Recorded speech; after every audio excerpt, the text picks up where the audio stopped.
Қайырлы күн достар, сіздер агро каналындасыздар. Бұл бізде бұқа бордақылауымыздың екінші бөлімі. Бұқалардың жем-шөп мөлшері жайлы болмақ. Видео басталмас бұрын каналға тіркеліп, лайк басып, комментарий жазып, каналымыздың дамуын қолдап отырайық. Сіздермен агро каналы, ал біз видеомызды бастаймыз. Қазір түскі сағат 2 уақытысы, кеш бата бастаған уақыт. Қысқы уақытта өздеріңіз білесіздер, кеш ерте батады. Бұқаларымызға бір қарауға шықтық далаға. Бағана түскі уақытта суғарған болатым. Осындай 3 ыдыспен су алып келеміз, 3 пляқпен. Әрқайсысы 40 литрдан 5 бас бұқа осы үшеуін таза тауысып қояды. Осынша 2 шелек су толтырылады, оны да ішіп қояды. Сонымен барлығы 80, 120, 160 литр мөлшерінде су ішеді. Бұқаларымыз 5 бас. Әрдайым астын таза ұстауға тырысамыз. Көбінесе осы өзімнің бордақыдағы малдарым салып жатсам, көрермендер, алушылар болсын, кез келген адам жазып жатады. Мынау бордақы емес қой, үсті тым таза деген секілді, әлі көп тұрмаған мал деген секілді. Өздеріңіз бұрыннан бері көретін көрермендер біледі, астын қалай таза ұстайтынымызды. Малдың үсті көбінесе даже оқ жабысып, үстіне қатқан бордақыдағыдай болмай жатады, таза болып. Соған көп адамдар бордақы емес деп жатады. Бұл негізі адамның өзінің тазалығына байланысты деп ойлаймын. Неғұрлым астын таза жылы ұстасаңыздар, мал астынан жүзейді демекші. Асты кебу болса, малдың денсаулығы жақсы болады, жақсы семіретін болады. Ең бірінші шөпке келетін болсақ, шөп бізде таңертеңгісін бір уақыт салдар. Осындай жоңышқа шөбі, міне алдарыңызда көрсеңіздер. Осыны жанында бос ақырларға да салып қоямыз, бір-бір арқадан. Мөлшерімен бір бұқа күніне жарты тюк жейді. 2 бұқа бір тюктан жейді, мөлшерімен айтсақ. Енді тюктің үлкендігіне қарай ғой, енді осындай средний тюктардың 2 бұқаға бөліп береміз. Өйткені мөлшерін примерно айта аламын. Себебі бізде шөп, мынандай рассыпной шөп болғандықтан примерно сондай мөлшерде жейді. Және де мына жанындағы ақырға салып қою себебіміз, алдындағы шөбі бітсе, осыны жылжытып, түске қарай тағы да шөпті үстіне салып отырамыз. Осы шөптен 24-7 алдыларында шөп тұрады. Бұл бізде сиыр малының күйіс қайтаратын мал болғандықтан асқазаны аузынандай шайнайтын, күйіс қайтаратын нәрсе болу керек, сағыз секілді. Осы шөбі алдында бастайын тұрады бізде әрдайым. Кейбір кісілер болады, бордақыда тек жеммен байлайтын, алдына шөп самайды, тек тартылған арпа немесе бидайды төгіп қояды, мөлшерін көп қып. Бірақ біздік ондайға жарамайды, себебі бұлар қомағайланып көп жеп қойып, асқазаны бітеліп қалып, ауырып қалуы мүмкін. Сол себепті шайнауына осындай шөп салып қоямыз. Ол жем бізде добавка ретінде беріледі, шөппен бірге. Жем бізде 3 уақыт желінеді, 3 уақыт жейді бұлар бізде жемді. Қазіргі таңда жемге жом араластырып беріп жатырмыз. Қазір сіздерге барлығын рет-ретімен көрсететін боламын.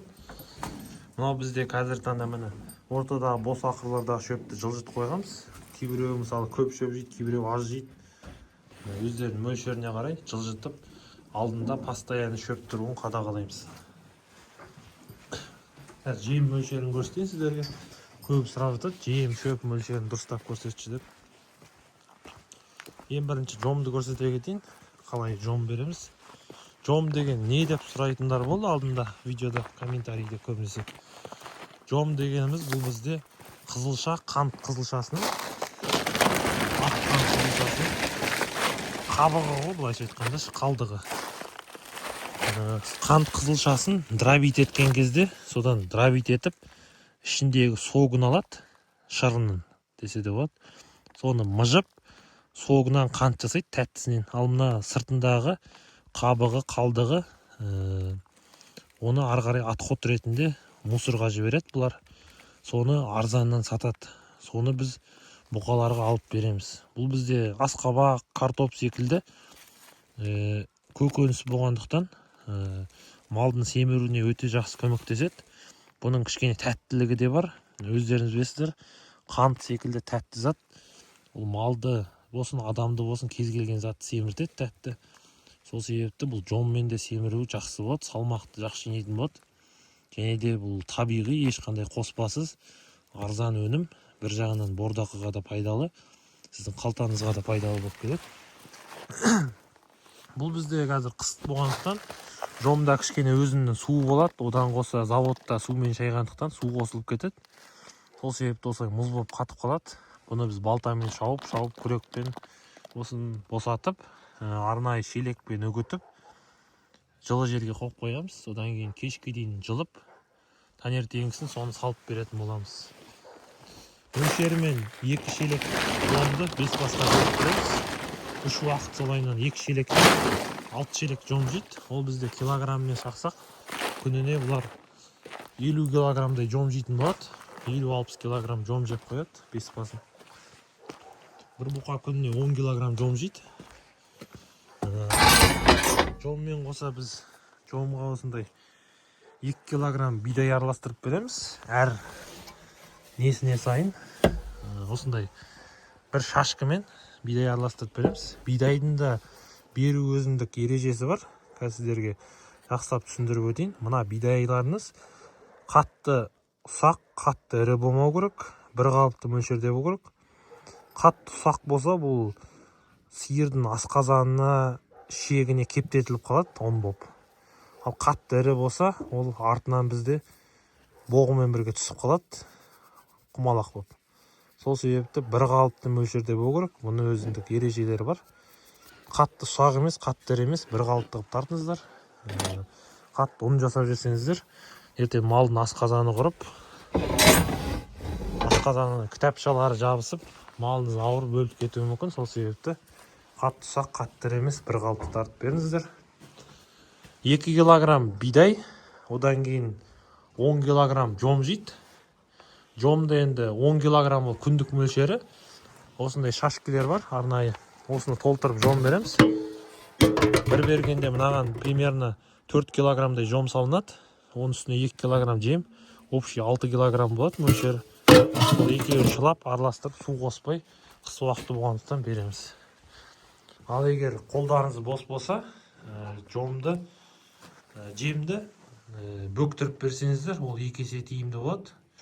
Малдарыңыз жақсы нәтижеге жететін болады. Неғұрлым бөктіріп берсеңіздер, себебі сінімді болған сайын уақыттарыңыз аз кетеді, және жем шөп мөлшері де аз кетеді. Малдарыңыз жақсы тез семіретін болады. Сосын видео аяғына қарай сіздерге бонус ретінде айта кетейін. Ең бастысы астын жылы ұстаңыздар. Асты бізде осындай қорда себіліп отырады. Қорда дегеніміз, ол бізде мынандай қойдың құмалақтары. Оған шіріген топырақ барлығы жарай береді. Чернозем дейді. Егер сағыр болса, шіріген ол да жарайды. Неғұрлым кебу, опилка секілді бір дүние болса, соны себе берсеңіздер, астына малдарыңыз жылы жерде жатқан сайын, ол бізде жақсы семіртуіне нәтиже беретін болады. Соны астына күніне 3 уақыт салып отырамыз. Таңертеңгісін бір уақыт, түсте бір уақыт, кешке бір уақыт астына сеуіп отырамыз. Осылай жинақ қойып шетіне. Бұл бізде астын постоянно су қой ұстауымызға көмектеседі. Малдарымыздың үсті бұлғанбайды, тонбайды. Осындай себебі асты бетон болғандықтан, бетон кішкене суықтау болып келеді. Кейбіреулер айтады, астына резина салыпса дейді. Бірақ ол резинада ертең су болып, мұз болып қатады. Одан бұқамал тайғанайды аяғы, сыз өтеді дегендей. Одан да осындай қорда жақсы. Себебі қолданасыз, қолданып болғаннан кейін өзі астындағы боғымен бірге сыртқа шығады. Оны сіздер апарып төгесіздер, кейін шірейді. Оны огородқа қарай төгіп пайдалана берсеңіздер болады. Тегін өнім, бір жағынан шығынсыз, пайдалы болып келеді.